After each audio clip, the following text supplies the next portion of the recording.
नमस्कार साथियों, ओम नमो भगवते वासुदेवाय। साथियों, क्या आप जानते हैं कि अधिक मास पुरुषोत्तम मास में कथा सुनने का क्या महत्व है? अगर नहीं तो आपको राजा दृढ़धनवा की यह कहानी जरूर सुननी चाहिए। एक ऐसा राजा जो सब कुछ होते हुए भी सिर्फ एक भूल के कारण सब कुछ खो बैठा। अधिक मास की सबसे मुख्य और पावन कथाओं में से एक राजा दृढ़धनवा की कथा आज की इस वीडियो में हम पूरी विस्तार से सुनेंगे, ताकि आप इस महीने में वह गलती करने से बच सकें। वीडियो को अंत तक जरूर देखिएगा। अधिक मास के 8वें दिन भगवान विष्णु के पुरुषोत्तम रूप और उनके भक्तों के कल्याण की कथा सुनने का विधान है।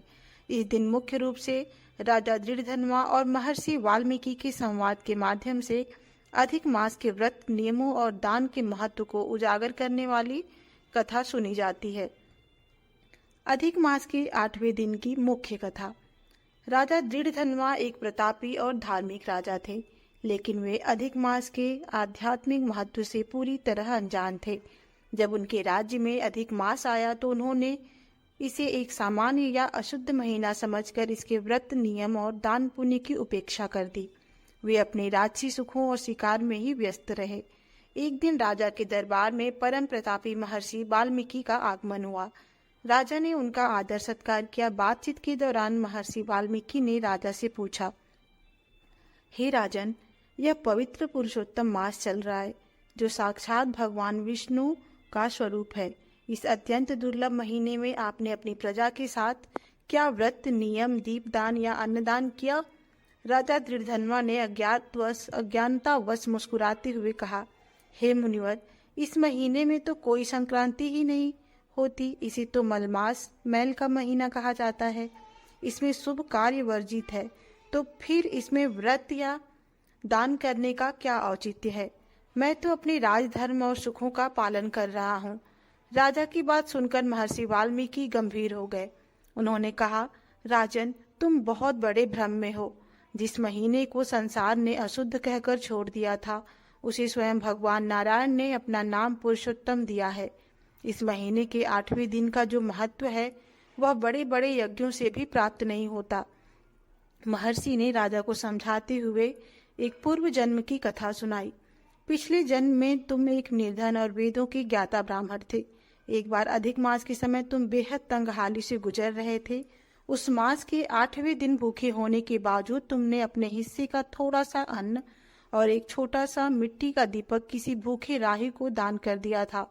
तुमने वह दान बिना किसी दिखावे के केवल ईश्वर को याद करते हुए किया था। महर्षि ने आगे कहा, उसी अधिक मास के 8वें दिन के छोटे से दान और अनजाने में हुए व्रत का यह फल है कि आज तुम इस विशाल राज्य के राजा बने हो। जब अनजाने में किए गए कर्म का इतना बड़ा फल है, तो सोचो यदि तुम जानबूझकर श्रद्धा पूर्वक इस मास के नियमों का पालन करोगे तो तुम्हें सीधा वैकुंठ धाम प्राप्त होगा। महर्षि वाल्मीकि के मुख से अधिक मास के 8वें दिन और इस पूरे महीने की महिमा सुनकर राजा दृढ़धनवा की आंखें खुल गईं। उन्हें अपने अज्ञान और अहंकार पर भारी पश्चाताप हुआ। उन्होंने तुरंत महर्षि के चरणों में गिरकर क्षमा मांगी। उसी दिन 8वें दिन से राजा ने अपने राजसी ठाट बाट छोड़कर भूमि पर शयन किया, सात्विक भोजन अपनाया और 33 की संख्या में दीपदान और मालपुवे का दान करके पुरुषोत्तम भगवान की कथा सुनना शुरू किया।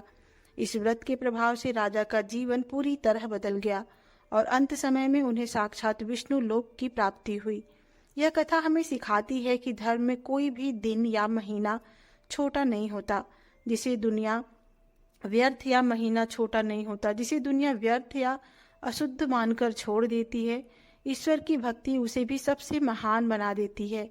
इस दिन किया गया थोड़ा सा भी मानसिक जाप या दान जीवन के आने वाले संकटों को टाल देता है।